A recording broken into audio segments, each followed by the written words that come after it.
Muy buenas tardes.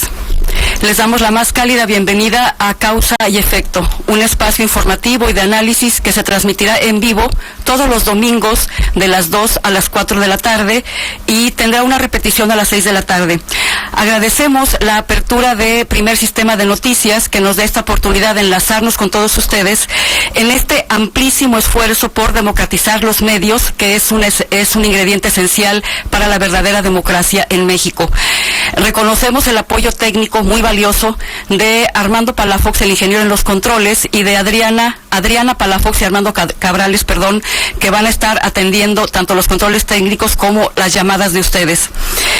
Como ustedes saben, este espacio se divide en 6 segmentos en los que estaremos analizando el acontecer local, nacional e internacional, así como nuestro marco jurídico.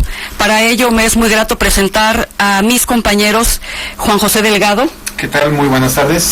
Héctor González Cuellar. ¿Qué tal? Buenas tardes a todos. Enrique Ochoa. ¿Qué tal? Buenas tardes, un gusto.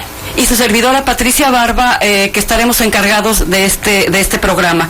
Me es muy grato anunciar que el día de hoy tendremos la participación de una extraordinaria periodista y escritora, Anabel Hernández, con la que platicaremos en uno de los segmentos. Y también tenemos el gusto de comunicarles que hemos dedicado un segmento especial para sus llamadas telefónicas, porque nos interesa mucho la retroalimentación y lo que ustedes tengan que decir, rogándoles nada más, si son tan amables, en limitarse aproximadamente a 2 minutos para dar oportunidad a que más gente participe. Pues sin más preámbulos, pasamos al primer segmento, que es las 3 noticias más relevantes de la semana y su análisis. Muy bien. Comenzamos con la noticia acerca de Aleph Jiménez, quien reaparece en esta semana.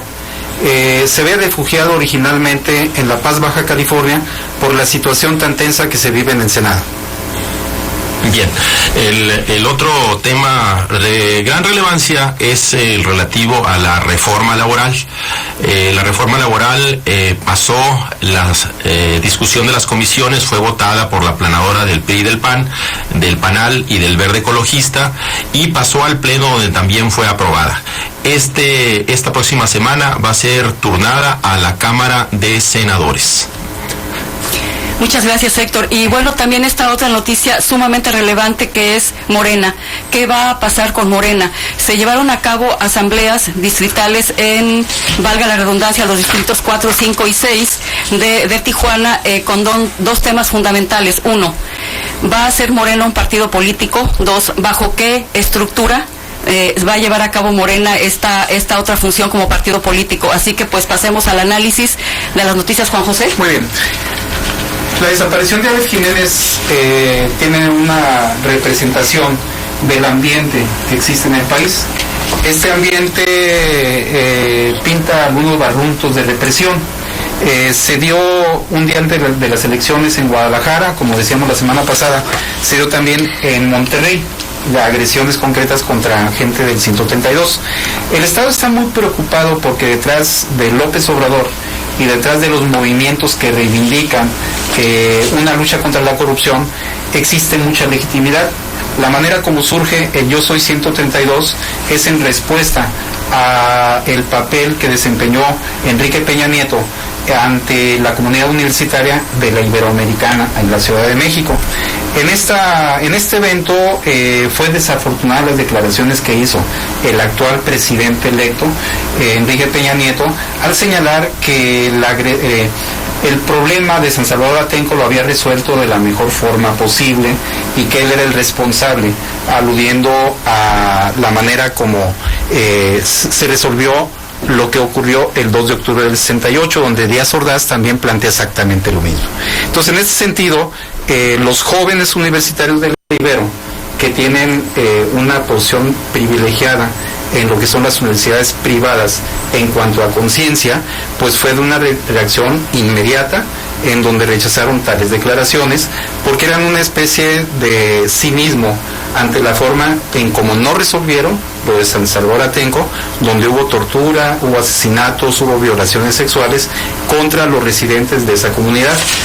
En ese sentido, es muy legítimo la forma en que surge el Yo Soy 132 y eso es una preocupación para el sistema.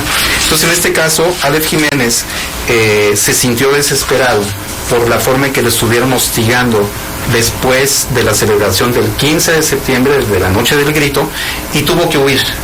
Él dijo, yo no quiero exponer ni a mis compañeros, ni a mi padre, ni a mi madre, ni a mi familia, por lo tanto huyo, se desconectó del celular, no intervino para nada en la posibilidad de comunicación. Gente experta en la política dice, bueno, cometió un error grave de haberse comunicado con los compañeros y la dirigencia. Lo que sucede es que era grave la forma en que había sido hostigado permanentemente, además aunado a que hubo 2 científicos asesinados, uno del CICESE y una joven egresada de la maestría en Ciencias Biológicas de la UABC.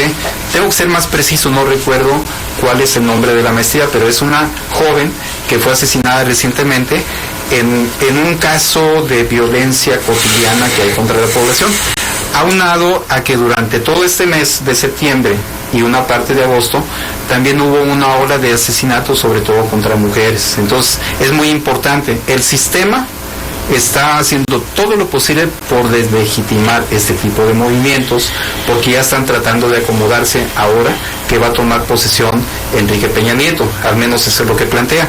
Entonces, en el tiempo que me queda, nada más quiero hacer el señalamiento que es muy importante que estemos al tanto, porque México, si da una imagen de violento,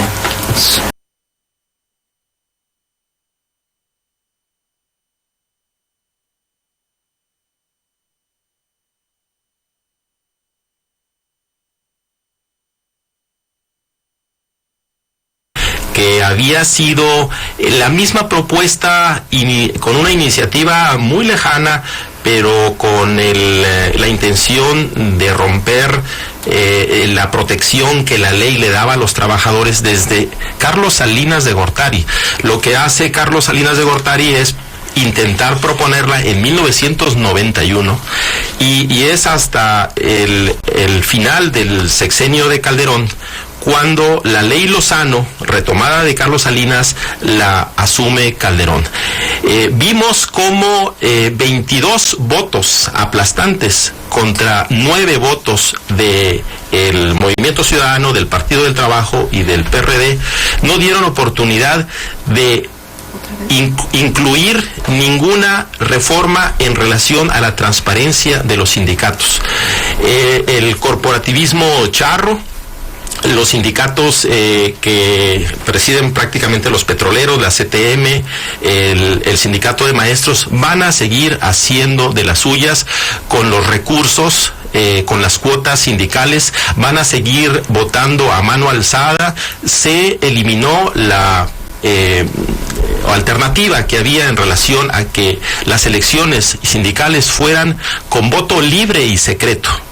Eso se erradicó. La propuesta del PAN fue muy débil y los charros hicieron todo lo posible por seguir esclavizando el trabajo y volver a 1900 con las tiendas de raya que ahora siguen siendo las tiendas de cómprelo en abonos y baratito, pero siguen siendo las tiendas de raya. Yo hasta ahí dejaría el mensaje.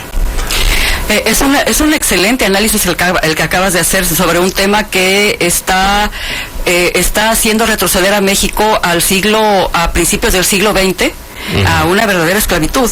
Y bueno, también está muy conectado con todo este ambiente de represión que previo al ingreso, a que tome protesta Enrique Peña Nieto, este asunto de Morena. Morena ha sido un actor principalísimo, muy relevante en la vida política. Ha sido un liderazgo el que ha encabezado Morena en cuanto a las protestas contra la represión, protestas contra la privatización del petróleo, protestas, en fin, contra todas aquellas políticas provenientes desde afuera, que nos quieren imponer por parte del Fondo Monetario, que conocemos como neoliberalismo, y Morena está ahorita en un momento crucial, un momento definitorio de su historia, de su quehacer político, porque se ha planteado la posibilidad de que se convierta en un partido político. Este va a ser un tema de los congresos que se van a llevar a cabo aquí en Tijuana, en los diferentes distritos, y el otro tema centralísimo es bajo qué estructura. Aquí vale la pena mencionar cuál es el engranaje electoral que existe actualmente. Ya vimos que en esta última elección, en el 2012, tanto el IFE como el Tribunal Federal el Tribunal Electoral Federal quedaron completamente desacreditados. Se hizo muy evidente que no están ahí para transparentar elecciones, sino están ahí para cobijar fraudes, como lo vimos, este fraude que acaba de ocurrir y que pues va a dar lugar a que se siente en la silla presidencial Enrique Peña Nieto. Morena está en esta disyuntiva, y yo me permitiría también abordar este mismo tema de Morena, de qué tanto conviene que sea partido político, quiénes se expresan a favor, quiénes se expresan en contra, cuáles son las desventajas, cuáles son las ventajas, en el siguiente segmento, que es analizando la Constitución, donde veríamos el artículo 41 en su fracción quinta. Creo que es más que relevante hacer esto, y bueno, pues si no tienen inconveniente, vamos a ¿qué les parece si analizamos también las noticias que tú acabas de dar y las tratamos de enlazar con lo que está ocurriendo, ¿no? Yo creo que es muy importante que tanto Morena como los partidos políticos de izquierda, el PRD, el PT y el Movimiento Ciudadano, tengan en consideración que existe un ambiente que los obliga a mantenerse en unidad. López Obrador tuvo una separación tersa de los partidos del movimiento progresista, pero no fue un rompimiento. Entonces es fundamental que estos partidos que dieron la batalla en el Congreso, aunque están en minoría por la alianza permanente del PAN y el PRI, también tienen una vida ellos, y tienen un papel que jugar. Entonces Morena requiere consolidarse en los congresos que se van a llevar a cabo la semana que entra, para que al mismo tiempo de definirse cuál va a ser su proyecto en adelante, si va a ser a través de partido político o asociación civil, y generen su propia estructura, de qué manera van a participar en la resistencia civil. Hubo un evento en Oaxaca la semana pasada, donde se llegaron a una serie de acuerdos, y Morena Nacional también participó, además de 270 organizaciones. Es algo que nos va a precisar Enrique cuando le toque a él participar en ese sentido. Entonces, tanto el Congreso distrital que se va a llevar a cabo, como la parte de este ambiente de represión, tiene una articulación fundamental, porque además todo el mundo lucha contra la reforma laboral. A mí me gustaría mucho traer a colación este escrito espléndido del filósofo Enrique Dussel. Enrique Dussel, este filósofo extraordinario que me parece que es catedrático de la UAM. Y Enrique Dussel dice algo muy cierto, entre muchas cosas que aporta a favor de que Morena se transforme en un partido político. Él dice que es imprescindible que exista en México un amplio partido de izquierda, de la verdadera izquierda, y dice Enrique Dussel que no necesariamente implica que tenemos que seguir a una figura, sino al contrario, no es al contrario, lo que puntualiza y lo hace muy bien es: necesitamos seguir principios. Eso es impresionante, o sea, es menester que abordemos este escrito de Enrique Dussel al regreso de la pausa.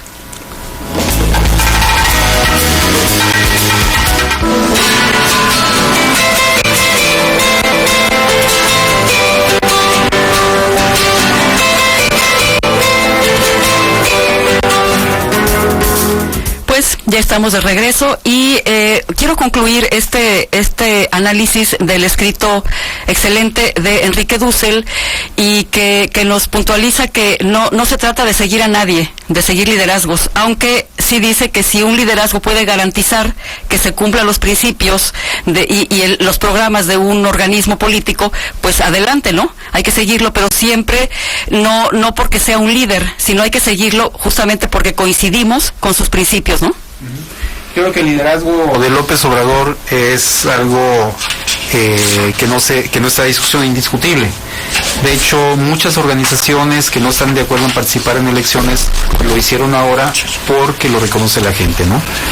Así es, pues vamos a entrar a este otro segmento que es el análisis de nuestro marco jurídico, el análisis de la Constitución, y aquí cabe mencionar bien los artículos, por ejemplo el artículo 9, que ya habíamos analizado la vez pasada, pero no sobra volver a mencionarlo, el artículo 14 y el artículo 16 en lo que respecta a la represión, a la represión básicamente contra Yo Soy 132. Otro de los artículos relevantísimos, por lo que acaba de anunciar Héctor, que se aprobó esta reforma a la Ley Federal del Trabajo, pues es justamente el artículo 123. Y en lo que respecta a Morena, es imprescindible que analicemos muy a fondo lo que es el artículo 41 constitucional, básicamente en su fracción quinta. Vamos a empezar por el artículo 14. Dice este artículo importantísimo que nadie puede ser encarcelado sin antes ser sometido a un juicio ante un tribunal debidamente establecido de acuerdo con la ley. Lo que ha sucedido, este artículo se liga también muy estrechamente con el 16, que dice no se puede detener a nadie si no se cuenta con una orden de aprehensión emitida por una autoridad judicial debidamente constituida.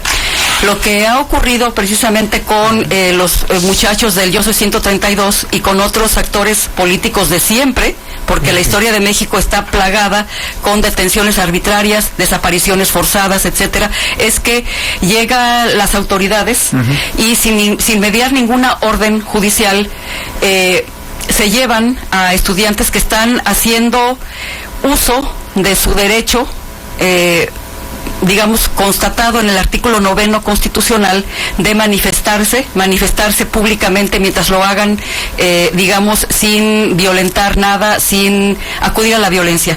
En este caso, Héctor, Enrique, Juan José, estamos viendo que en el caso particular de Alep Jiménez y de los otros muchachos que el día 15 participaron en el grito de independencia, pues vieron sus derechos constitucionales terriblemente violados, porque los detuvieron sin haber ellos recurrido a ningún acto de violencia, simplemente porque estaban ahí para denunciar una elección que fue fraudulenta a todas luces, ¿no? Claro que sí.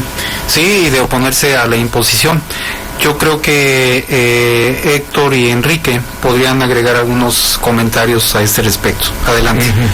Sí, claro. Incluso también en esta valoración ligado al proceso interno de discusión en el que se encuentra Morena, también había que contemplar cuál es el alcance, cuál es el verdadero significado que tiene el acatamiento de las leyes y cómo se están llevando a la práctica, porque si con el mismo marco jurídico con el que contamos actualmente se está llamando formar un partido político nuevo, bueno, verdaderamente, ¿cuál es el impacto que tendría en la práctica cuando ya tenemos ahorita 3 partidos? Vemos las consecuencias que tiene mantener esos 3 partidos, y no es por demeritar una forma de lucha, una forma de respuesta ante la situación grave económica, política y social que atraviesa el país, pero me parece que incluso las respuestas en torno a la reforma, o mejor dicho, la contrarreforma laboral que se han dado de parte del movimiento obrero, de organizaciones sociales, del movimiento estudiantil,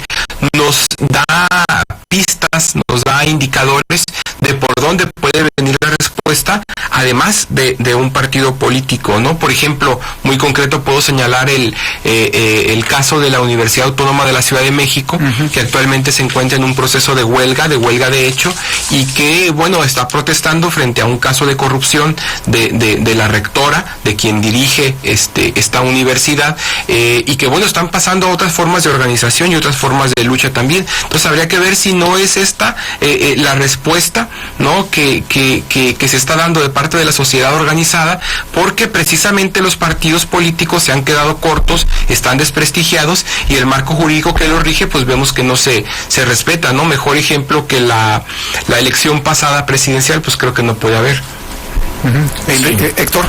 Sí, yo quisiera retomar la vinculación que existe entre Morena como partido político, que es la verdadera oposición.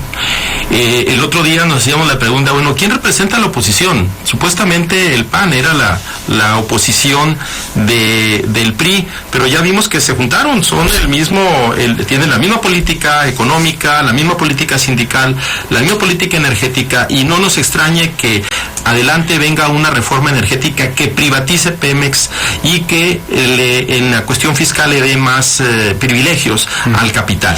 En ese sentido, la representación de Morena va a defender los intereses de la clase trabajadora, que es la inmensa mayoría de este país. Yo creo que el tema central, el foco central de esta oportunidad de contactarnos con el público y de hacer la reflexión junto con ellos y después entrar en un diálogo, es ver que hay una mentira en cuanto a que disminuyendo las prestaciones laborales se va a incrementar la productividad.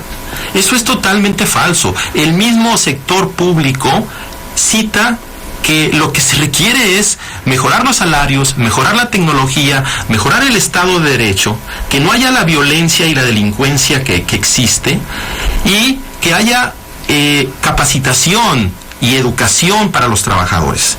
En ese sentido, yo creo que están empezando por un lado de satisfacer intereses de los empresarios transnacionales y de no atacar un punto clave, que es la corrupción. No puede haber en este país confianza en un Estado corrupto. Muchas gracias, Héctor, Enrique, Juan José. Bueno, esto vendría a violar de una manera terrible la letra y el espíritu del artículo 123. El artículo 123 que se creó por el constituyente de 1917, justamente para garantizar todos los derechos de la clase trabajadora. Estamos viendo que se están pulverizando no solamente el contrato colectivo, que es parte esencial del artículo 123, con esta contratación por horas. Otro aspecto del artículo que se hace polvo es estas garantías de crear antigüedad por parte de los trabajadores. Con esta contratación por horas simplemente no se les permite. Y si el patrón los llega a despedir de una manera injusta, toda la carga de la espera, sin ningún soporte económico, cae sobre el trabajador, porque las juntas de conciliación prolongan años la resolución de estas mediaciones, ¿no?, entre el trabajador y la empresa. Y como si eso no fuera poco, otra violación brutal al derecho laboral es que, lejos de pagar los años acumulados de salarios caídos, lo reducen a un solo año. Es decir, están dándole todo el apoyo a la clase empresarial, diciendo que esto va a generar más empleos. Eso es una falsedad. Pero fíjense una cosa, se nos acorta el tiempo del análisis constitucional, y es muy importante que entremos al análisis de a fondo. ¿Por qué el IFE, por qué el Tribunal Electoral han actuado de la forma como han actuado? Vámonos a la fracción quinta del artículo 41 constitucional. Dice esta fracción: el Consejo General del IFE será elegido por las 2/3 partes de los diputados presentes en la Cámara. ¿Cuáles son las mayorías que imperan en el Congreso, en la Cámara de Diputados? La del PRI y la del PAN.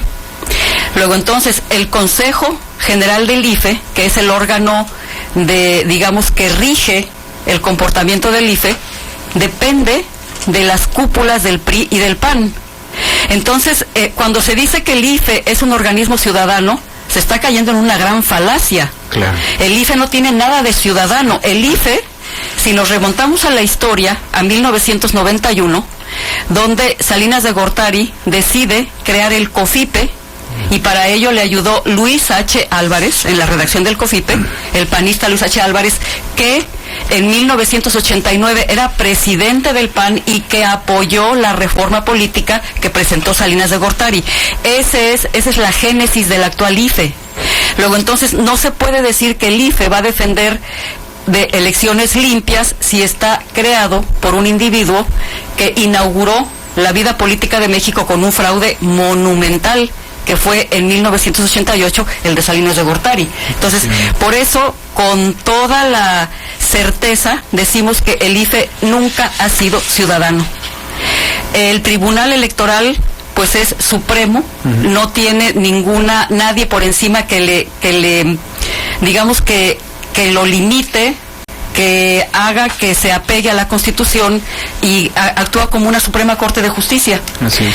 Entonces, ¿cuál es la garantía que tenemos los ciudadanos? Y aquí yo sí estaría en parte de acuerdo con Enrique. No existe el engranaje electoral jurídico que garantice un quehacer transparente de la vida partidaria. Tendría que desmantelarse el actual IFE, tendría que modificarse o abrogarse completamente el COFIPE, desaparecer la ley constitucional, porque pues eso ha corrompido a los partidos políticos. Nos vamos a otra pausa y regresamos.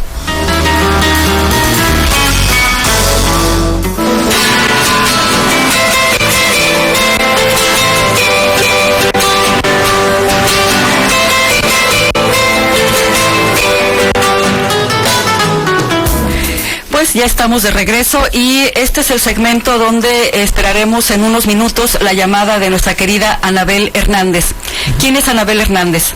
Anabel Hernández pertenece a esta generación de periodistas para quienes no hay intocables. Anabel Hernández es fundadora y reportera del periódico Reforma, del periódico Milenio, y colaboró también con el Universal. Ella también, actualmente Anabel Hernández forma parte de Reporte Índigo, este noticiero por internet prestigiosísimo, y también se le distinguió en el año 2002 con el Premio Nacional de Periodismo por su libro La Familia Presidencial, en la que Anabel Hernández pues describe todo el quehacer de la familia de Vicente Fox, del matrimonio de Fox y Marta Sagún. Es un libro pues verdaderamente revelador de lo que fue el sexenio de Vicente Fox, toda la corrupción, el Toalla Gate. No sé si recuerden, ella investigó esta 4,000 pesos que se pagaba por una toalla en Los Pinos. Y bueno, también Anabel se ha distinguido fue distinguida en 2003 por la UNICEF por estas investigaciones acerca de las redes de esclavitud y explotación sexual de niñas mexicanas en los campos agrícolas de San Diego, California. Su libro La Familia Presidencial fue editado por Grijalbo, fue publicado en el año 2005 y pues ahí tanto Fox como Marta Sagún quedan perfectamente bien retratados por Anabel Hernández. En diciembre de 2008 ella publicó el libro Los cómplices del presidente, donde revela los lazos de complicidad que unieron a Felipe Calderón con el fallecido secretario de Gobernación Juan Camilo Mourinho y el secretario de Seguridad Pública Federal Genaro García Luna. Esto le ha generado a Anabel una persecución terrible por parte de Genaro García Luna, al grado de que hoy anda Anabel con una escolta, anda con protección por parte de la PGR porque ha recibido.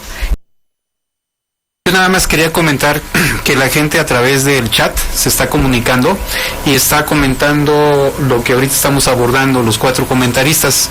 Hay un mensaje a nosotros 4, a Héctor, Enrique, a Patricia y a mí, en donde preguntan ¿qué piensan de que muchas personas que votaron por López Obrador e incluso pertenecen a Morena opinan que López Obrador no aclara muy bien, no parece tener contundencia en sus posturas respecto al fraude? Y otra cosa que esto lo comenta Nonoy, y Alep agrega, esta misma persona señala que Alep Jiménez creo que fue muy inteligente al ponerse a salvo. No tenemos garantías en este país, México. Es lo que plantea Nonoy en este momento. Y respecto a tu pregunta, yo sí sé de una nueva generación de escritoras valientes, aparte de nuestra invitada de hoy, que esperemos que llame. Hay otras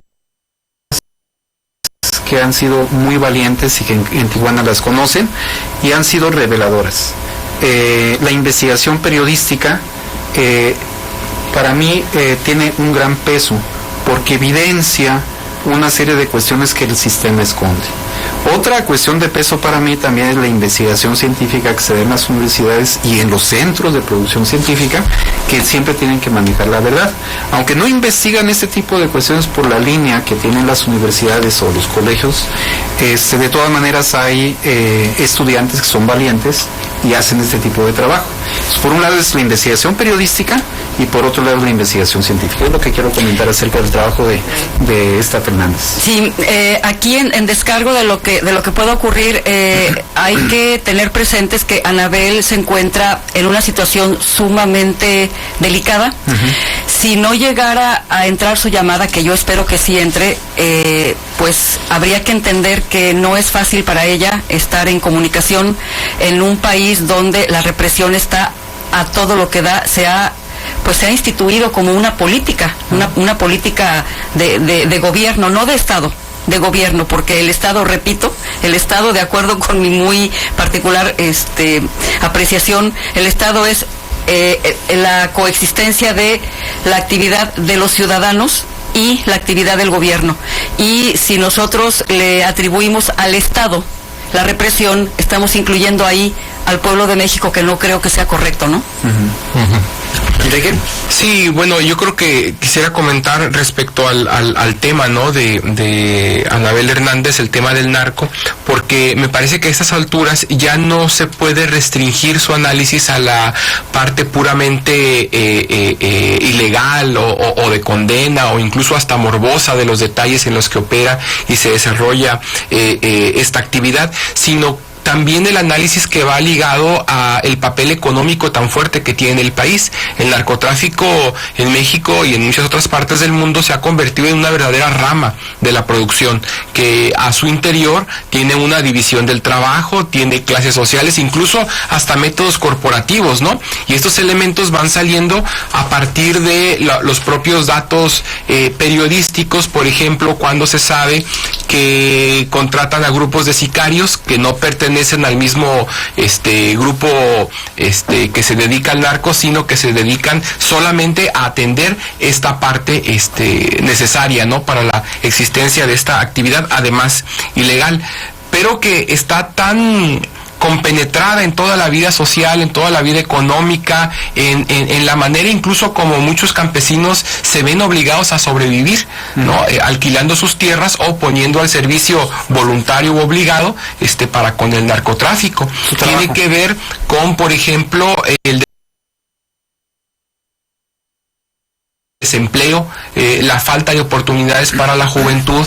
Tiene que ver, por ejemplo, con la manera en que el Estado es incapaz de resolver problemas económicos fundamentales como el trabajo, la subsistencia, y por supuesto, por responder a asuntos que tienen que ver con la seguridad. Entonces me parece que atender el tema del narcotráfico con una perspectiva más amplia, pues sin duda tiene que ser una tarea de estos momentos por los que atraviesa el país. Sí, si Héctor, ¿y qué ves y cómo interpreta la cuestión de la vinculación del gobierno con el narcotráfico? Mira, yo le haría una acotación al tema del narcotráfico vivimos ya en una narcosociedad, en cierta manera el ángulo tiene un contexto político. No se le había dado la importancia al narcotráfico hasta la figura del fraude del 2006. Y para legitimarse, el gobierno del PAN, a través de Calderón, lanza una guerra en donde la violencia y la represión y el miedo a la población, la cifra que da el INEGI recientemente es de 95,000 muertos, 10,000 desplazados, 10,000 desaparecidos. Es un clima de terror, de temor.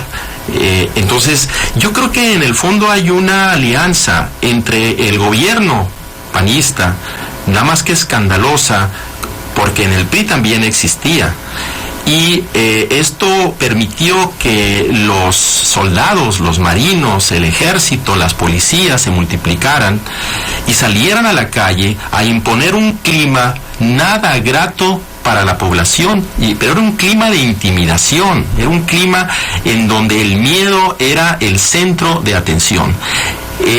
Eso lesionó definitivamente el desarrollo social, porque la inversión que se hizo y el crecimiento en instrumentos para reprimir fue tal que se sacrificó el desarrollo educativo, el desarrollo social, el ataque a la pobreza. Y era muy conveniente entrar en un estado de shock, en un estado violento, en donde la gente se sintiera confundida. En el fondo, el narcotráfico ha representado una manera de infundir miedo a la sociedad. Nosotros vemos aquí en la frontera de manera dramática cómo ha llegado a las escuelas, a las escuelas a la venta, pero ha llegado también a las escuelas en forma violenta, ¿sí? Entonces, la represión social se ha tenido que fincar en un pretexto de la represión a esos grupos de narco que, entre paréntesis, se han multiplicado. Sí, no se han desaparecido, sino que se han multiplicado. Paradójicamente. Sí. Así es. Patricia. Sí, pues está este otro tema que está a la orden del día, que es la caravana, esas camionetas que pasaron por Guatemala y llegaron a Nicaragua, donde se ha puesto de manifiesto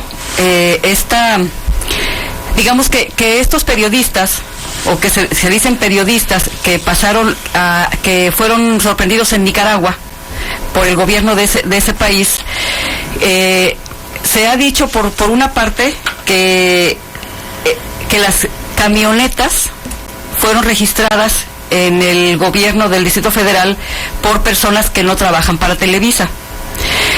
Como se dijo, llevaban ¿cuántos millones de 9.2 millones de dólares. 9.2 millones de dólares en estupefacientes. Y esto trae a colación estas ligas de todo lo que es no solamente el gobierno, sino los poderes fácticos con el crimen organizado. En lo que se aclara o no se aclara lo que está sucediendo, queda en el aire el asunto de qué tipo de vínculos existen entre el crimen organizado y una empresa monopólica como es Televisa, que muchos consideramos que es la que preside el país. Así Televisa es realmente el presidente de México, ¿no? Colocó a Peña Nieto, se puso de manifiesto en estas durante importancia tan enorme que deja todas estas aristas por analizar. No es solamente el crimen organizado que no tiene licencia para delinquir, es el crimen organizado que tiene licencia para delinquir y que se encuentra apoderado del gobierno, ¿no? Sí, yo creo que en la demanda que metió López Obrador, que metió el movimiento progresista para declarar inválidas las elecciones, ya tuvo una culminación, pero quedó pendiente todo lo relacionado con la fuente de los recursos que el PRI y Peña Nieto recurrieron para financiar la campaña. Y hay evidencias de doble contabilidad, hay evidencias de tarjetas, hay evidencias del gasto de una cantidad inconcebible de recursos que ni siquiera se tiene claro si el origen es el narcotráfico. O sea, hay esa cuestión pendiente que nunca se declaró por parte de los miembros del TRIFE. Entonces, esto da que pensar, aunque Televisa rápidamente señala que no son de ella, de la empresa, estas camionetas, existen evidencias por ahí que se están manejando de que sí son de ellas. Entonces, está la interrogante. Nosotros no podemos señalar que existe alguna evidencia en ese sentido, pero está la duda de si esto fue utilizado también para estar financiando la campaña de Peña Nieto. Claro, esa es la parte que correspondería. Sí, además, si me permiten, hay otra arista no menos importante en el tema del narcotráfico a nivel global, a nivel mundial, y esta tiene que ver también con el contexto de crisis general del sistema capitalista, que, una de sus salidas para poder desahogar sus stocks, sus acumulados de producción, es precisamente a través de la guerra, ¿no? Así hemos visto en diferentes escenarios muy particulares, pero es precisamente a través del narcotráfico donde el sistema en su conjunto encuentra una salida para colocar no solamente la industria armamentista, ¿no?, que se puede desarrollar, sino incluso también refleja de qué forma operan los estados y la subordinación, por ejemplo, del Estado mexicano frente a los Estados Unidos, ¿no? El operativo, solamente por mencionar, de Rápido y Furioso, en donde entran una cantidad importante de armas de manera ilegal, con la autorización, incluso la iniciativa, ¿no?, de las autoridades judiciales norteamericanas, pues en perjuicio precisamente de la seguridad nacional, en perjuicio también de la soberanía nacional, en detrimento también de los mecanismos que supuestamente el Estado mexicano debería estar implementando para frenar esta actividad, ¿no? Entonces, la industria armamentista, el crimen, el terror, el miedo, como señalaba Héctor, son también elementos que están ligados precisamente con el tema del narcotráfico. Sí, definitivo. Sí, hay un elemento muy interesante que son hechos duros en torno a este escándalo de las 9 camionetas último modelo que llevaba la hermana de Javier Alatorre. Bueno, es el principal. No, se presume. Está comprobado, hechos duros, datos fidedignos, que todo el mundo los acepta, pero también otra cosa, los trabajadores han declarado en su primera oportunidad frente a la justicia nicaragüense que ellos eran trabajadores de Televisa, y las primeras llamadas que se hicieron al llegar a ser detenidos a sus familiares fueron a empleados, a trabajadores, amigos suyos de Televisa. No hablaron con su familia, hablaron con sus compañeros de trabajo. Aquí algo huele mal, ¿sí?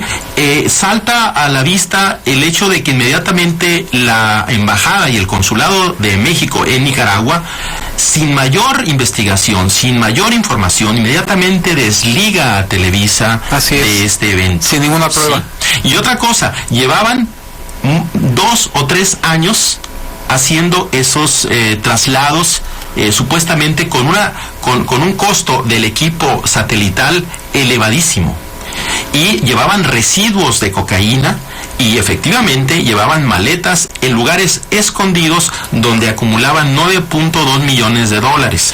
Aquí hay algo interesante. Aquí hay lavado de dinero, ¿sí? Aquí hay algo también de fondo que choca, porque el gobierno de Nicaragua no está alineado con el gobierno de Calderón. No es lo mismo el gobierno de Colombia, claro, ¿verdad?, que el gobierno de Nicaragua. Ellos pertenecen al grupo ALBA y son gobiernos de centro izquierda. Entonces no les va a resultar fácil tapar la verdad. Y aquí hay mucho que decir en ese sentido. Yo lo que quisiera también redundar es de que efectivamente el capitalismo está en una crisis severa y el narcotráfico representa la oportunidad de crecer aceleradamente la ganancia. Son las armas, las drogas, la prostitución, el tráfico humano, las formas rapidísimas con un factor enorme de crecimiento que hacen posible que esta empresa, Televisa, tenga un poder extraordinario en donde llevan a los funcionarios a los estudios de Televisa. Ya no es al revés. Ojo con eso, ¿eh? Es un poder extraordinario. Claro que sí, tienes mucha razón, y no es nuevo, no es privativo de México. Hay que recordar que John F. Kennedy subió a la presidencia con el apoyo del crimen organizado de su época. Su padre, Joseph Kennedy, tenía nexos muy estrechos con la mafia de Chicago, y fue por los votos de la mafia de Chicago que Kennedy le pudo ganar a Nixon. Entonces, no es nuevo en México que esté mezclado el crimen organizado con la política, no es nuevo en el mundo. En realidad es un poder es tremendo, y Pues vámonos a una pausa y la identificación de la estación y regresamos con ustedes.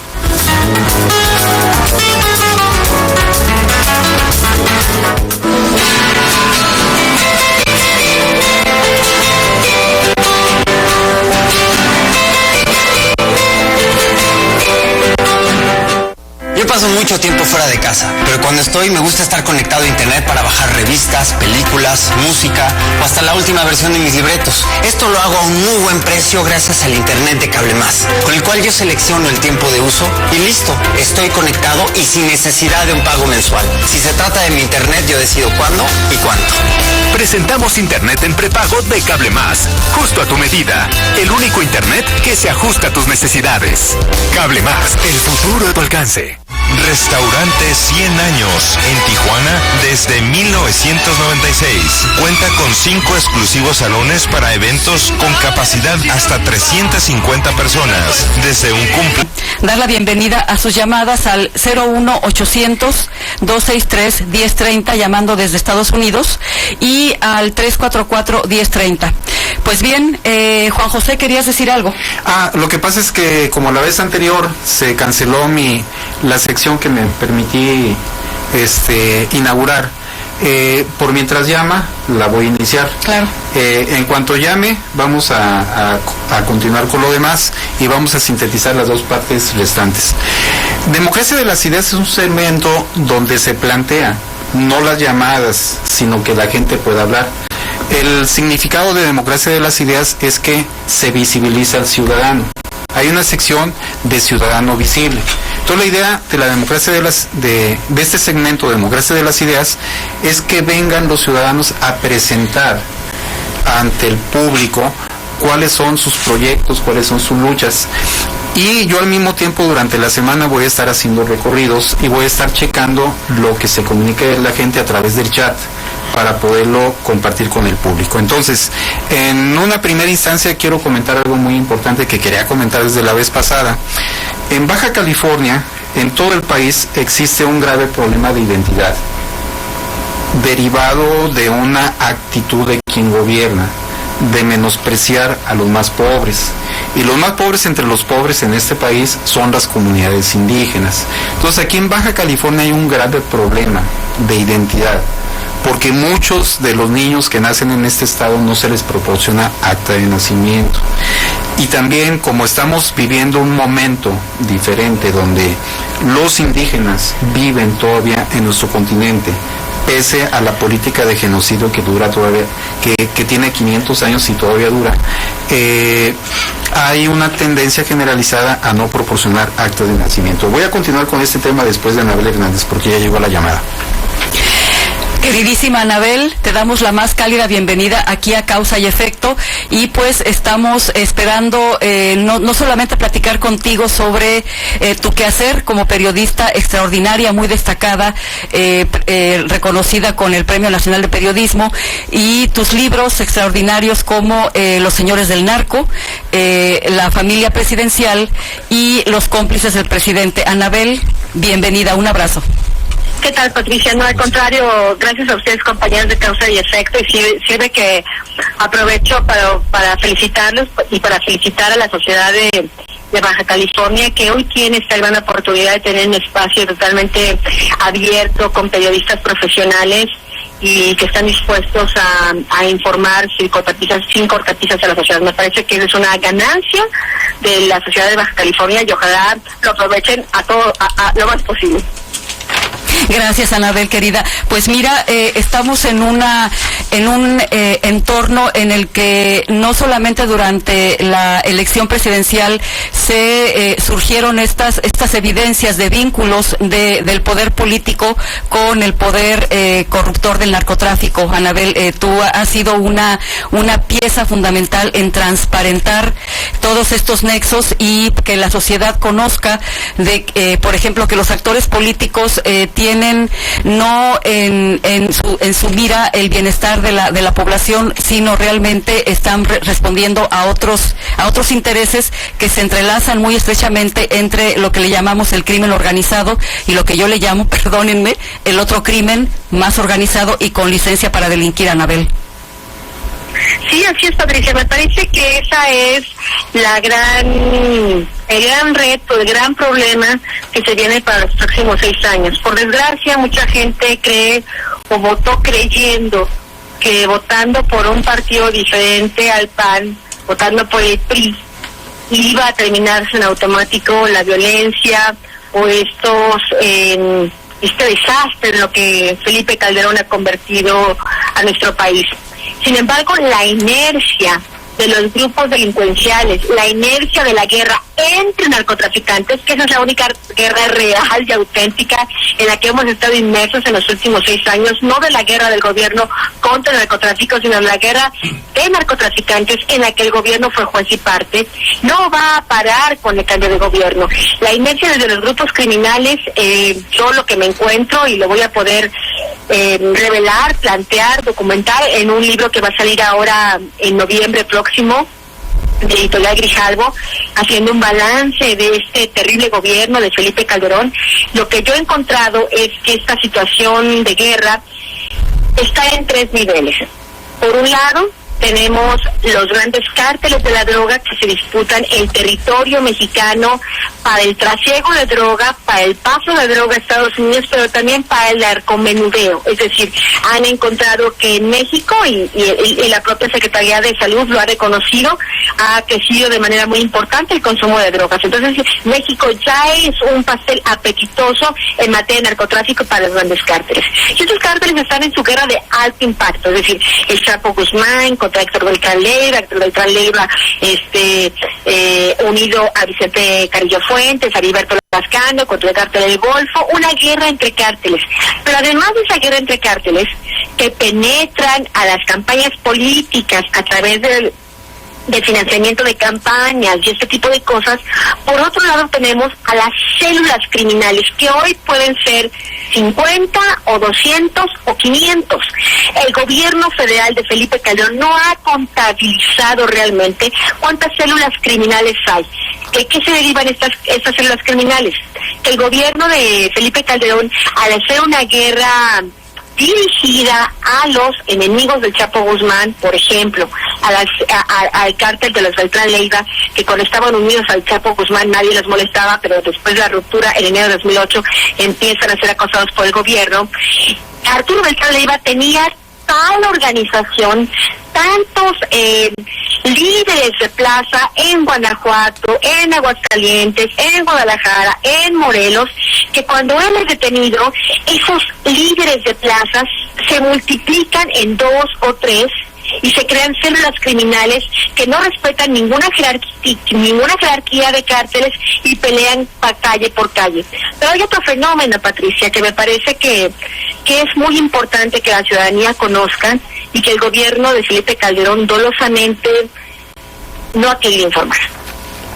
Además de la guerra entre los cárteles, además de la guerra entre las células, han empezado a proliferar una serie de grupos de mercenarios. ¿A qué me refiero? Criminales a sueldo, que pueden estar igual en Veracruz o en Guadalajara o en el Estado de México, que son residuos de todas esas guerras entre los cárteles y las células, que hoy no respetan, no pertenecen a ninguna célula ni a ningún cártel, hicieron su pequeño grupo de asesinos a sueldo y actúan impunemente por todo el país. Igual un día les puede contratar a los Zetas, al otro día les contrata el Chapo Guzmán, al otro día la familia michoacana, un empresario, un político, un gobernador, un presidente municipal o lo que sea. Realmente la situación que se aproxima en los próximos por lo menos meses, años, va a ser muy difícil, Pati. Me parece que el gobierno es doloso, miente al no informar a la ciudadanía de realmente lo que nos espera para los próximos años. Y esa expectativa de la sociedad de creer que votó por un partido diferente al PAN, por el PRI, que tradicionalmente ha negociado con el narcotráfico, no creo que vaya a ser una solución. Así es, Anabel. Podría decirse que el neoliberalismo es el terreno de cultivo, es el alimentador por excelencia del narcotráfico, es decir, cuando empobrecen y dejan sin empleo a miles de trabajadores que se quedan en la calle, los reducen a una sola opción, Anabel: irse al narcomenudeo. Por otra parte, cuando las familias se deshacen porque la mujer tiene que empezar a trabajar largas jornadas y entonces se despegan de sus hijos, es decir, entonces los jóvenes se van a las pandillas y caen presas también del narcotráfico. Es decir, el neoliberalismo empobrece y empobrece también a los campesinos, a los que no les deja opción más que caer presas del narcotráfico, que los obligan a sembrar precursores de la droga, ¿no? Me parecería que el neoliberalismo va muy de la mano con el narcotráfico, Anabel. ¿Sabes qué, Patricia? Yo pienso un poco diferente. Me niego a pensar que es la pobreza la que convierte a la gente en delincuente. Porque si fuera así, si fuera solo la pobreza, el modelo económico, esta situación por la que ha atravesado México en los últimos 12 años, de manera más marcada durante el sexenio de Felipe Calderón, hubiera ocurrido muchas décadas atrás. ¿Por qué? Porque pobres, yo nací en 1971 y recuerdo haber escuchado desde que iba a la primaria con mi papá en el coche las noticias, hay muchos millones de pobres en México. ¿Por qué antes no eran delincuentes y ahora sí? ¿Qué los convirtió delincuentes? Creo que es un análisis mucho más complejo que eso, Patricia. Yo lo que he encontrado, cuando menos hablando con criminales directamente, para hacer mis reportajes, para entender qué demonios está pasando de ese lado, es más bien la impunidad, la injusticia de los jueces, de los policías, las violaciones a derechos humanos, lo que ha enardecido a una población que efectivamente no tiene oportunidades, que antes, aunque no tenía oportunidades, no se iba al crimen organizado, pero ahora no tiene oportunidades. Entra el ejército y deja a la madre y a la hermana. Ven en la calle que si alguien los secuestra o los asalta no hay justicia. Entonces es toda una cadena de impunidad que hace que la gente se delinca, porque además hay que decirlo, la delincuencia no reconoce ni rango social ni religión. Yo he conocido y he visto cara a cara abogados de mucho volango, de mucho prestigio, o niños bien, juniors, que igual se dedican al narcotráfico, y eso no es por hambre, es por corrupción, por impunidad, porque sienten que es remoto que algún día los atrapen. Es más fácil que de la propia misma organización criminal los maten, o de la organización criminal enemiga, que el gobierno, ya sea municipal, estatal o federal, los capture. Entonces, ha sido una espiral de injusticia social más relacionada a la impunidad, que al abuso de autoridad, que a la pobreza. Para ti, de verdad, cuando uno va a comunidades, hay gente que puede estar muriéndose de hambre, y que eso no significa que tenga que delincar, sino es otro tipo de factores, aunado a eso, por supuesto, pero es otro tipo de factores más complejos y más infames. Definitivo, Anabel. Tenemos aquí a Héctor González Cuellar, que quiere hacerte una pregunta, también el compañero Enrique Ochoa y Juan José Delgado. A sus órdenes, compañero. Anabel Hernández, un abrazo y te felicitamos por tu trabajo y tu trayectoria. Yo quiero abordar nada más dos temas muy breves. Uno, ¿qué opinas de la caravana de camionetas con logos de Televisa que fue detenida en Nicaragua? Y el punto ahí me parece tu opinión muy valiosa. Y otra, en relación a la inyección de dinero del narco que probablemente se sospecha se aportó a los partidos políticos en la campaña política del 2012, particularmente al PRI, que fue desbordada su presupuesto. Mira, respecto a tu primera pregunta, debo decir con toda seriedad que yo en particular no me he involucrado en investigar el tema. Pero sin embargo he escuchado, por supuesto, la noticia, el hecho en sí mismo, lo que ha publicado la revista Proceso, y por supuesto lo que ha investigado el equipo de investigación de la periodista Carmen Aristegui, que me parece muy valioso. En base a eso, número uno, a mí me deja una clara lección, y no es novedad, pero luego perdemos en México la dimensión de eso, de lo que vale, de lo que pesa la firma Televisa, no solo en México, sino en Centroamérica y Sudamérica. Que alguien llegue y se presente con un gafete de Televisa, se les conoce tal poder económico y político que en automático abre puertas. Y eso es peligroso, porque ya sea de verdad empleados de Televisa o no, el mismo logotipo les ha abierto las puertas a estos presuntos narcotraficantes, pues durante varios meses. Ahora los cacharon, pero se entiende, por lo que yo comprendo de la información, es que no es la primera vez que circulaban por ahí, ni circulaban con dinero, ni circulaban con residuos de drogas, sino que ya era un modus operandi. Me resulta muy difícil, no lo sé, me resulta muy difícil pensar de verdad que todo se haya tratado de una gran falsificación de documentos para inscribir a estas camionetas como propiedad de Televisa. ¿Por qué la televisora no lo denunció en el instante en que esta gente fue detenida? Fue denunciado hasta que empezaron a haber más elementos de que esta gente era de Televisa. Me parecía mucho más auténtica la información de que eran documentos falsificados y en automático detienen a estas personas con las camionetas. Televisa sale públicamente a decir, dice que son estos empleados, han falsificado estos documentos. En los registros públicos aparece que son nuestras empresas, nuestras camionetas, pero no son. No. Al contrario, Televisa estuvo aguantando y hasta que Proceso y Carmen Aristegui les revientan que las camionetas sigan de ellos, es que responden. A mí eso me genera duda y suspicacia. Me parece, la verdad es que no quiero ser pesimista ni mucho menos, que va a ser muy difícil indagar la verdad. ¿Por qué? Porque por un lado tenemos a un gobierno capitalino que va de salida de un hombre que quiere ser candidato a la presidencia de la República, como yo lo dijo públicamente, Marcelo Ebrard. Va a querer pelearse ahorita con Televisa. Pongamos que encuentra que de verdad las camionetas legítimamente estaban dadas de alta de Televisa. Va a querer Marcelo Ebrard, que ya dijo que aspira a ser presidente de la República, a pelearse con la televisora. Yo no lo creo. No creo que ponga por encima de su interés personal e interés público, que significaría saber la verdad del caso.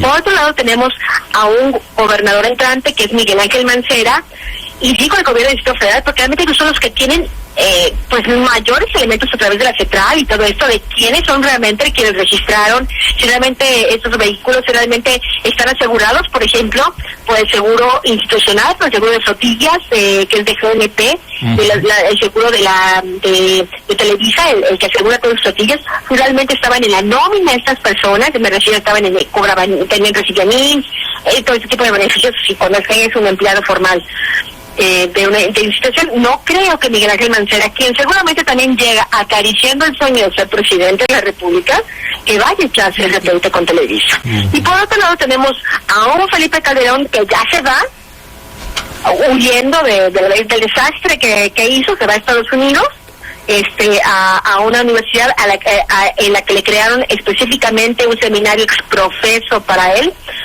No creo que quiera huir o salir de México peleado con la televisora más importante de este país, y tampoco creo, mucho menos, que el gobierno entrante de Enrique Peña Nieto, con todos los antecedentes que conocemos, realmente quiere entrar a fondo del caso. Entonces me parece que, por desgracia, este tema de esta caravana de Televisa entre comillas, porque iban las camionetas balizadas como Televisa, cargada de dinero y con estudios de droga, podamos saber la verdad. Me parece que desgraciadamente va a ser uno de esos muchos casos que los mexicanos no podremos conocer la verdad por el juego de interés.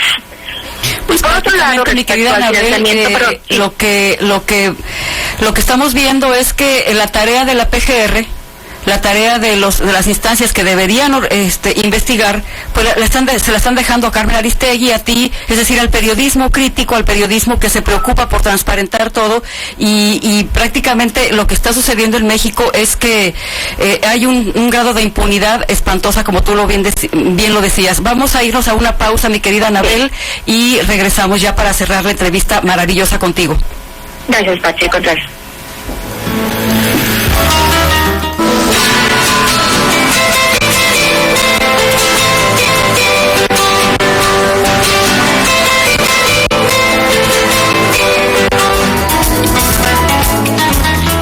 Estamos ya de regreso, mi querida Anabel, a reserva de que nos aceptes otra invitación, otra entrevista, porque es importantísimo todo lo que tienes que decir. Pues te damos las gracias por haber accedido a esta plática contigo, y ¿qué más tienes que decir para concluir la entrevista, mi querida Anabel? ¿Qué mensaje nos darías a la sociedad? Muchas gracias, Patricia. Bueno, pues Tratando de también dar una corta respuesta a la otra parte de la pregunta respecto al financiamiento ilegal en la campaña de Enrique Peña Nieto. En ese caso sí empecé a investigar y yo sí tengo indicios claros de que se trató de un mecanismo de lavado de dinero. ¿De dónde proviene el dinero? Me parece que es una respuesta que tendrá que dar el IFE. No es posible cerrar los ojos ante esa realidad. Me parece que hoy los mexicanos tenemos que ser mucho más críticos respecto al gobierno entrante. Se le perdonó a Felipe Calderón un montón de cosas que como mexicanos no debimos haber aceptado jamás. Me parece que es indispensable saber cuál es el origen de ese dinero, porque eso nos va a dar el origen del gobierno de Enrique Peña Nieto. ¿Con quién está comprometido? ¿Está comprometido con un grupo de empresarios? ¿Está comprometido con el crimen organizado o está comprometido con los mexicanos? Es necesario saberlo y que no importa que ya se haya calificado de manera positiva la elección y que ya se vaya a ungir como presidente de la República el 1 de diciembre próximo. No hay que quitar el dedo del renglón de dónde viene ese dinero. La experiencia que nos dejó el caso Fox, cuando también un montón de dinero nunca fue resuelto cuál era su origen, y después vemos los pactos con el Chapo Guzmán y después vemos una historia muy triste que ocurrió. No pasemos otra vez por lo mismo. Eso por un lado. Por otro lado, Patricia, yo sí quiero dejar un poco este mensaje de que analicemos realmente cómo cambió nuestra vida, que cada ciudadano analice realmente cómo cambió nuestra vida desde el 1 de diciembre del año 2006 hasta ahora, hasta hoy, hasta el día de hoy. ¿Qué tan libres realmente nos sentimos? ¿Qué tan en paz nos sentimos? ¿Qué tan seguros? ¿Cuántos amigos? ¿Cuántos parientes? ¿Cuánta gente a nuestro alrededor no ha sido vejada, torturada o asesinada en esta falsa guerra contra el narcotráfico? Mi pregunta es, ¿de verdad vamos a dejar que esto permanezca impune? Ese es el planteamiento de mi próximo libro, que va a salir en noviembre. ¿De verdad los vamos a dejar ir así como así una vez más? Con este sentimiento de impotencia, de despojo, de humillación, de vejación como mexicanos. Ahí va otro presidente que se salió con la suya, corrupto, pero además artífice o responsable del asesinato de más de 60,000 personas, más de 20,000 desaparecidos, más de 250,000 personas que se quedaron sin hogar, sin casa. ¿De verdad lo vamos a permitir? En Chile, los chilenos acuñaron una frase para el criminal Augusto Pinochet. Y la frase fue: ni perdón ni olvido. Los mexicanos vamos a perdonar y olvidar una vez más. Me parece que no es posible, Patricia. Este país no puede continuar con este cúmulo de impunidades. No podemos estar viendo cómo presidente tras presidente viene, se enriquece, pacta con el narco, solapa a sus policías corruptos, hacen lo que quieren y después se van tan tranquilos, escoltados por dos aviones caza de guerra rumbo a Estados Unidos. No podemos permitir eso. Yo realmente creo que no se trata tampoco de un asunto de revancha, se trata de justicia. Yo sí creo que lo que ha pasado en México estos 6 años, si se queda la impunidad, si no hacemos nada por siquiera exorcizar ese dolor que sentimos, ese ver cómo el país se nos fue de las manos y no hacemos nada al respecto, estamos condenados, Patricia, y estamos condenando a las próximas generaciones a vivir así de por vida. ¿De verdad queremos eso? Me parece que es algo que yo invito a ustedes y a su auditorio que lo reflexionen. ¿De verdad se van a ir así como así? Mi querida Anabel, está ese planteamiento tuyo para todos nosotros y te mando un abrazo enorme, ratificando la invitación para que estés nuevamente con nosotros, Anabel. Un abrazo enorme. No, yo encantada, Patricia, a todos los compañeros, muchas gracias. Y yo espero la próxima vez estar allá en el estudio. Muchísimas gracias. Claro que sí, Anabel, muchas gracias. Un abrazo, gracias. Hasta luego. Pues ya escucharon el llamado de Anabel Hernández. Y bueno, vamos a pasar al muy importante espacio conducido por Juan José, que se trata de justamente visibilizar a la sociedad, que la sociedad tiene que estar presente, tiene que participar, y los invitamos a que nos llamen, por favor, Le vamos a dar la bienvenida a sus llamadas al 344-1030 y desde Estados Unidos 01800-263-1030. Adelante, Juan José. Sí, muchísimas gracias. Creo que estuvo de lujo, como en el anterior programa. Ahora con la presencia de Anabel, creo que es trascendental. Y esto nos lleva a remover los segmentos. Todos estábamos comentando ahorita que a las 14:35 hay un espacio, nada más nos quedan 6 minutos y no nos queda otra más que dividirnos el tiempo de las dos secciones siguientes, claro, porque la vez anterior también desapareció el mismo segmento. Yo creo que es muy importante que sepan ustedes que van a estar por aquí representantes del gobierno de Gabino Cue. En el caso de Gabino Cue, puso a un encargado de resolver la problemática migratoria tanto en México como en Estados Unidos, y el gobierno de Oaxaca sabe muy bien que el pueblo de ese lugar está en éxodo. Entonces hay una tendencia a negar las actas de nacimiento en todo el país, particularmente aquí en Baja California. Hay miles y miles de mixtecos que nacieron aquí y que no cuentan con acta de nacimiento, o son ellos los que llegaron sin acta de nacimiento o son sus hijos. Entonces creo que es muy importante, lo quería informar desde la vez anterior, que sepan que Rufino Domínguez, el encargado de asuntos migratorios del gobierno de Gabino Cue, del gobierno de Oaxaca, va a estar por aquí. Enseguida, después de atender la llamada de Carmen García, para que pueda entrar Enrique con la trascendental noticia de la segunda convención contra la imposición, quiero informarles de otras dos cosas muy importantes. Por lo pronto, la gente que quiera gestionar un acta de nacimiento, que carezca de ella, pónganse en contacto con Rufino Domínguez, que es el que viene aquí a la frontera, inclusive va al otro lado, para poder tramitar actas de nacimiento. Y aquí no van a centavear a nadie, porque hay abogados balazos que cobran hasta 5,000 o 10,000 pesos por tramitar un acta.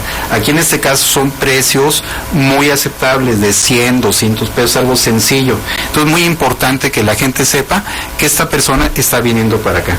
Vamos a dejar la entrada a la llamada de Carmen García en primer lugar, y en segundo lugar de Marcos Gómez, para poder concluir el programa. Después digo las dos cosas que hacen falta y luego entra Enrique a plantear lo importante que fue la segunda convención. Adelante, Carmen.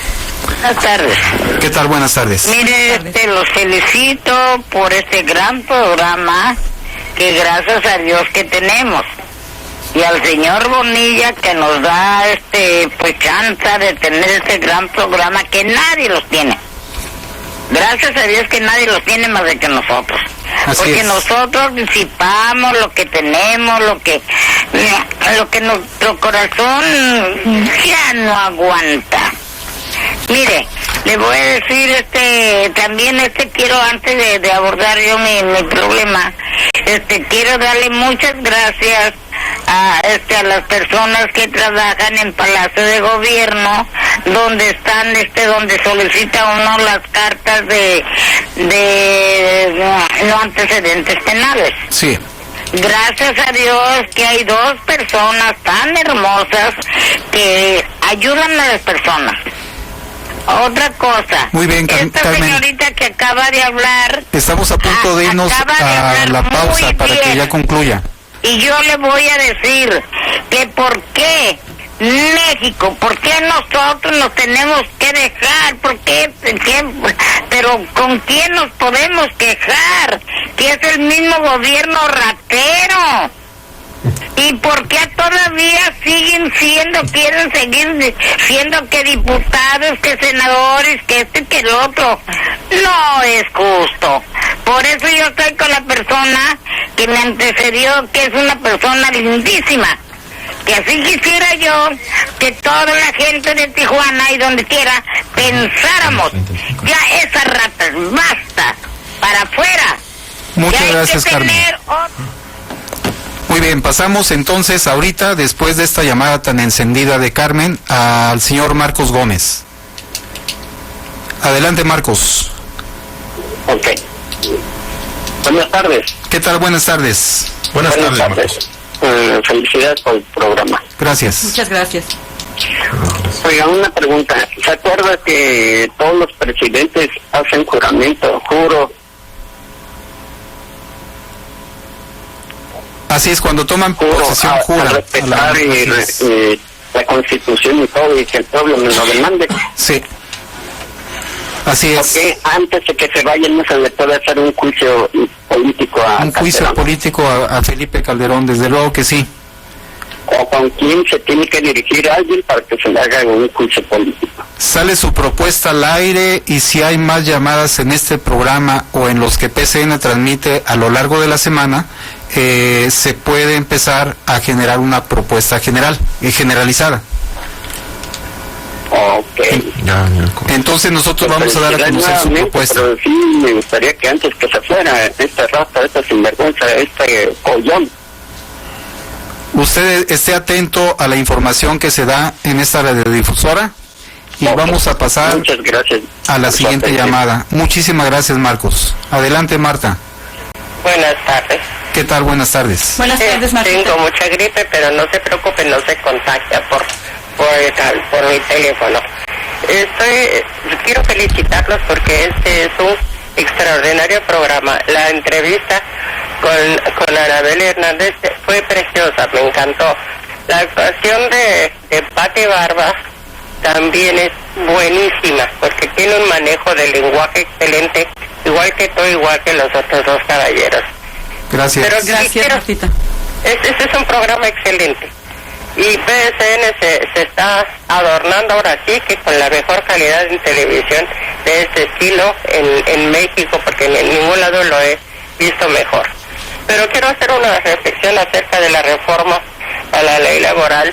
Todos los empleados, llámense obreros, cajeros, jornaleros, etcétera, etcétera, todos se quedan en la más absoluta indefensión y en la más absoluta pobreza. ¿Cuántas horas tienen que trabajar para comprar un galón de leche?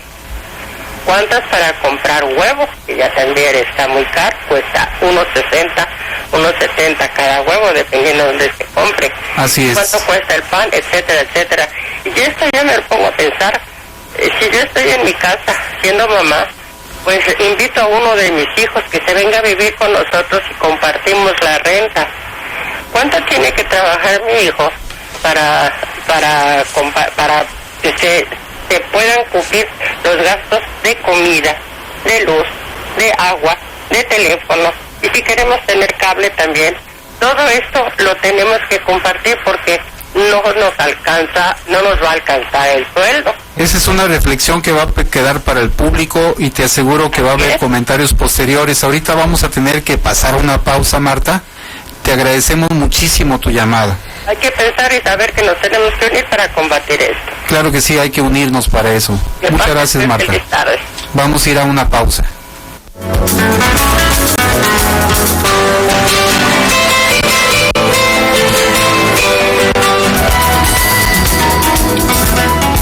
Bien, volvemos para concluir la sección de Democracia de las Ideas. Nos tomamos 20 segundos en decir lo siguiente. Los ciudadanos que radican en Camino Verde están muy entusiasmados porque se acaba de dar posesión a los controladores sociales. Ellos se van a encargar de estar vigilando el cumplimiento de la construcción de las instalaciones en tiempo y forma que se están realizando en ese lugar, del centro comunitario, la biblioteca digital de alta tecnología, canchas deportivas y siembra de árboles. Esto espero haberlo dicho en 10 segundos. Es muy importante, ellos están muy orgullosos, hay gente que está muy entusiasmada. Esperemos que funcione y si no funciona, ellos se van a encargar de presionar. En el resto del tiempo quiero también señalar, los congresos distritales de Morena, que por ahí pasamos un PowerPoint, hay una chica que se llama Julia, que participó en el Congreso del Sexto Distrito, que elaboró en PowerPoint en qué consiste la convocatoria. Es muy importante porque están involucradas muchísima gente de cada distrito. Entonces, queremos nosotros plantearles que es importante que se dé a conocer en qué consiste esta convocatoria que ahorita está apareciendo en la televisión. Quiero darle paso a Enrique, que nos va a dar constancia de lo que ocurrió en Oaxaca.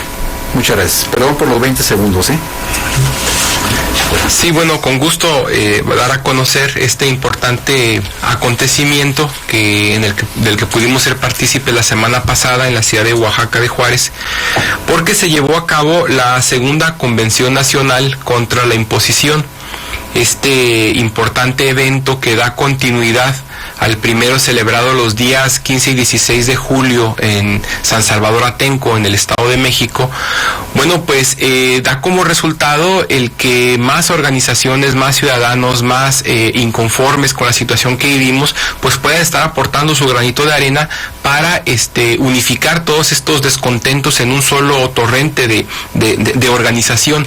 Es importante la asistencia que tuvo el evento. Hubo más de 1,500 asistentes registrados, estuvieron más de 20 estados representados en el evento también, y arriba de 280 y tantas organizaciones también. Bueno, las organizaciones desde colectivos, grupos de jóvenes, hasta sindicatos importantes, organizaciones emblemáticas que se han distinguido por su resistencia al neoliberalismo en el último periodo. Y bueno, como resultado de este evento se trató la organización de un plan nacional de lucha, la organización de un programa de lucha, se hizo también un balance de la situación actual en nuestro país, de la coyuntura política, y se abordó también el tema de la estructura organizativa que habría que tener esta segunda convención. Bueno, hay que recordar que inicialmente la convocatoria la hicieron, entre otros, el movimiento Yo Soy 132, el Frente de Pueblos en Defensa de la Tierra de San Salvador Atenco y otras muchas organizaciones. Y que, bueno, cuando se dio este primer evento en San Salvador Atenco, se realizó de manera paralela otro evento similar, que es el Congreso Social hacia un nuevo constituyente en San Luis Potosí, que estos eventos paralelos van encontrándose, van teniendo puntos de coincidencia muy importantes, porque prácticamente el mismo plan de acción que se tuvo en Atenco se tuvo en San Luis Potosí, y felizmente en este evento en el que pudimos participar en la ciudad de Oaxaca, también ratifica las acciones. Por ejemplo, la propuesta que ya traía el movimiento Yo Soy 132 de realizar un paro nacional estudiantil este 2 de octubre, pues se ratifica y se retoma con gusto. Otra de las grandes acciones, a mi modo de ver, la más importante de este último trimestre del año, pues va a ser la gran manifestación con carácter de huelga política general para el 1 de diciembre, que es el día en que toma formalmente posesión Enrique Peña Nieto de la presidencia. Entonces, estos fueron, solamente por citar algunos, los grandes puntos de encuentro, de coincidencia que hay para el movimiento que se está organizando.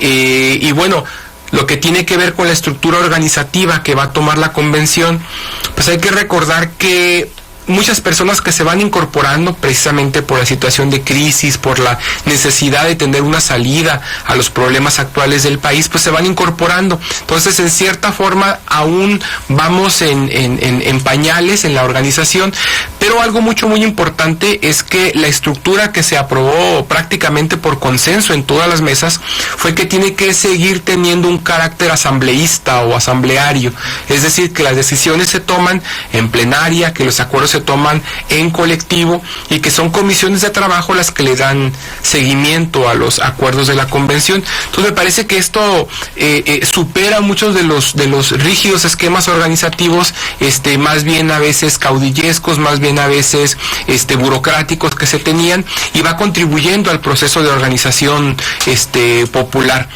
También no está de más señalar que otros procesos siguen también el camino de la unidad. Está el Congreso Social, tiene su próximo evento en febrero, en el aniversario de la Constitución, va a ser en la ciudad de Comitán, Chiapas. Hay otros eventos como el Pacto Nacional por la Soberanía Alimentaria. En fin, hay una serie de esfuerzos que están confluyendo. Me parece que el gran acuerdo de la convención es mantener la unidad, incrementar la organización y responder de manera contundente con esas políticas como la reforma laboral que nos acaban de aprobar. Ese sería mi reporte. Pues un excelente reporte, Enrique, muy completo, y estaremos muy pendientes de lo que ocurra, sobre todo va a haber una tercera asamblea, ¿verdad? Nacional contra la imposición. Sí. ¿Tienen ya el lugar, la sede? Sí, bueno, hay una reunión preparatoria en octubre y se está perfilando para que la siguiente convención sea en la Ciudad de México los días 2 y 3 de diciembre. Esto, bueno, lo van a afinar los representantes de la convención en fecha próxima. Muchas gracias, Enrique. Y bueno, vamos a pasar a una sección interesantísima con Héctor González Cuellar, quien nos va a hablar de un libro fundamental, sobre todo en el presente contexto de represión, que es la estrategia del choque. Adelante, Héctor. El choque. Sí, Patricia, muchas gracias. Mira, hemos preparado una cápsula que pretende ser cultural para invitar al público a que lea, a que se documente y también a que apague Televisa. La programación de Televisa verdaderamente prácticamente borra la memoria y confunde y denigra la inteligencia social. Para eso está, ¿no? Y yo creo que ese es su cometido y por eso les pagan tan bien. Pero yo recomiendo que abordemos este tema de manera muy, muy sencilla. Hay un diseño para fomentar la ignorancia y fomentar el miedo. Si no existiera esa dirigencia sindical de Elbester Gordillo, que sabemos que le han dado 100,000 millones de pesos desde el 89, pero no sabemos en qué se destinó para el sindicato. Lo que sí sabemos es que tiene 61 propiedades. Ese diseño de la ignorancia y del miedo lo contrasta el documentarnos. Hay un libro muy, muy interesante que nos explica lo que está pasando, la doctrina del shock. Es un libro que escribió la norteamericana Noam Klein, y es la contrahistoria del neoliberalismo. Es para el público que nos hace el favor de escucharnos y de vernos, la doctrina del shock narra la forma en que los llamados Chicago Boys, un grupo de maestros y de estudiantes de la Universidad de Chicago, encabezados por Milton Friedman, utilizaron los descubrimientos que la CIA llevó a cabo por allá por los 60. Unos descubrimientos basados en los electroshocks de la psicología para borrar los recuerdos y regresar al sujeto, al individuo, a un estado infantil y poder redescubrir o reescribir la historia. Este experimento perverso e inhumano lo trasladaron al contexto socioeconómico, particularmente aplicado a los países en vías de desarrollo, porque en su país siguen aplicando la doctrina que beneficia los intereses de la sociedad. En el momento que aplican en los países en vías de desarrollo, propinan shocks económicos, golpes económicos. ¿Qué pasa? Que esos shocks económicos se traducen de manera universal en un alza de impuestos. Grecia, España, México, una eliminación de los subsidios, que es un fenómeno universal, y la extinción de las políticas sociales. Se aumentan los precios y así se permite saquear los recursos naturales y explotar más el trabajo humano. Le hace la contrarreforma laboral que estamos siendo testigos. Esto ayuda a enriquecer a las empresas transnacionales particularmente, y pueden bajar este libro desde el 1 de marzo del 2012. Está en el buscador de Google, ahí lo pueden encontrar. Esto para nosotros creo que es un documento que también existe en términos de YouTube. Ahí hay un documental que, si ustedes se quieren complementar la lectura del libro con el documental, dura 1 hora 16 minutos. ¿Puede repetir el nombre de la autora? La autora es Noam Klein. Noam Klein, y es un documento imprescindible.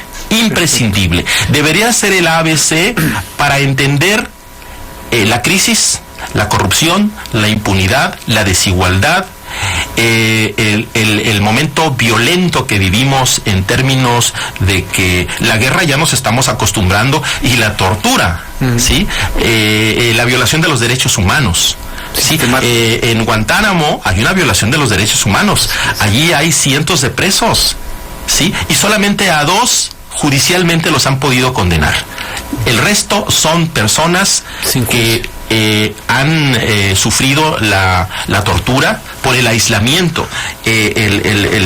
Los experimentos fueron el aislamiento sensorial que genera la reducción de la capacidad crítica, la capacidad de pensar. El que le borren la memoria a la gente todos los días en Televisa y en los programas idiotizantes y enajenantes es un excelente ejemplo. Yo les recomiendo que lean el libro, que lo bajen de internet y que vean el documental.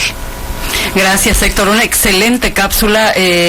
Viene muy a colación mencionar a Naomi Klein, que se ha especializado justamente en investigar, en analizar esta estrategia que sirve para debilitar a la sociedad, debilitarla económicamente, debilitarla mentalmente, y para eso tienen a los medios de comunicación como una herramienta contundente, una herramienta mortífera. Por eso, qué importante es que los estudiantes del Yo Soy 132 pongan el acento en la democratización de los medios, porque han sido el arma mortífera para destruir mentalmente, para destruir toda capacidad de la sociedad para oponerse a estos abusos, ¿no?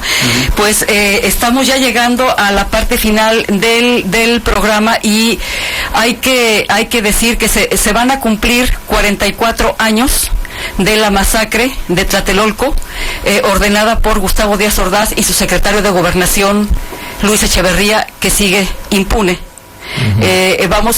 Nosotros vamos a abordar todo lo que ocurrió el 2 de octubre en el siguiente programa, el siguiente domingo, y por lo pronto pues vamos a concluir esta emisión con qué perspectivas, qué sigue para nosotros, qué sigue para México, qué sigue, como lo dijo bien Anabel Hernández. Vamos a perdonar todo lo que hizo Felipe Calderón, vamos a perdonar lo que ocurrió durante la elección, vamos a perdonar lo que sigue ocurriendo, es decir, vamos a quedarnos así, y pues vamos a concluir, Enrique, Héctor, Juan José, sí, con un mensaje final antes de darle conclusión al programa y de anunciar que el próximo domingo tenemos el gusto de haber invitado al queridísimo John Ackerman, que estará con nosotros.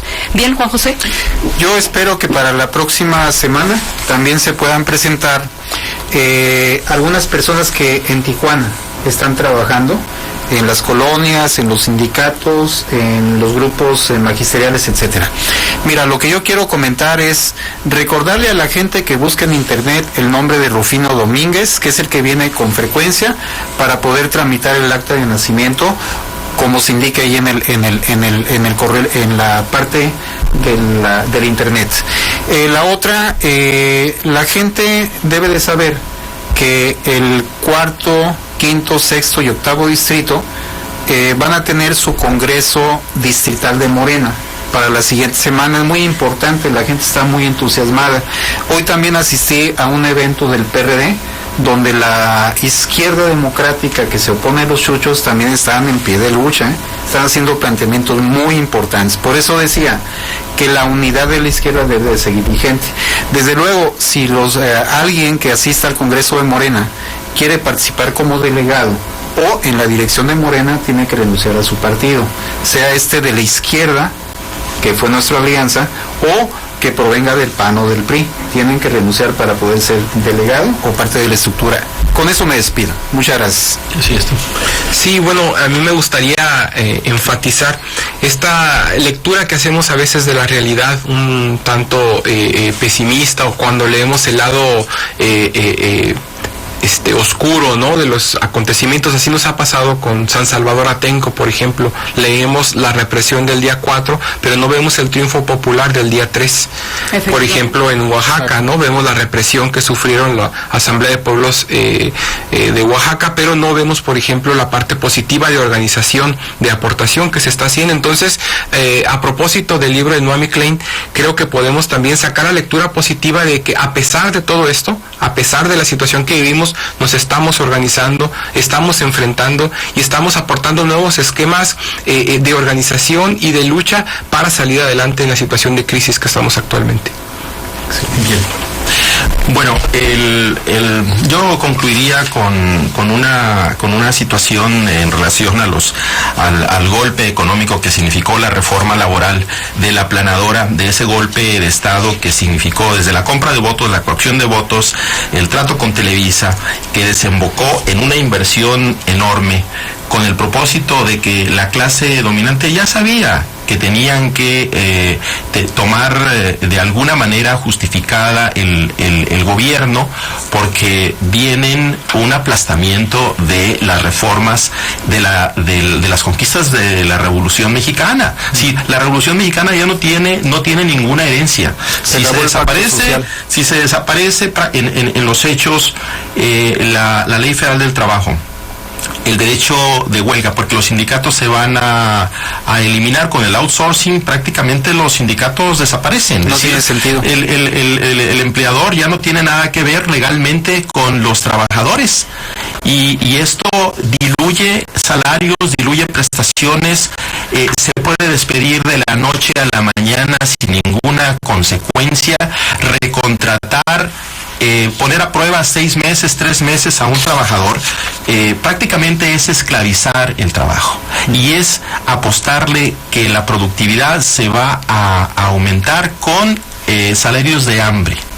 Eso creo que es definitivo. Yo nada más quisiera recordarle al público el punto de que los salarios en Alemania, en México son los más bajos, y que estamos hablando de que en Uruguay, por ejemplo, en México son de $134, en Uruguay son de $300, en Brasil de 318, en Chile de 372 y en Argentina de $475 mensuales. Tenemos la medalla de oro en los salarios más bajos de Latinoamérica. Así es, muchas gracias, Héctor. Pues estamos ya despidiéndonos de ustedes. Muchísimas gracias por su atención. Los esperamos el próximo domingo en otro programa de Causa y Efecto.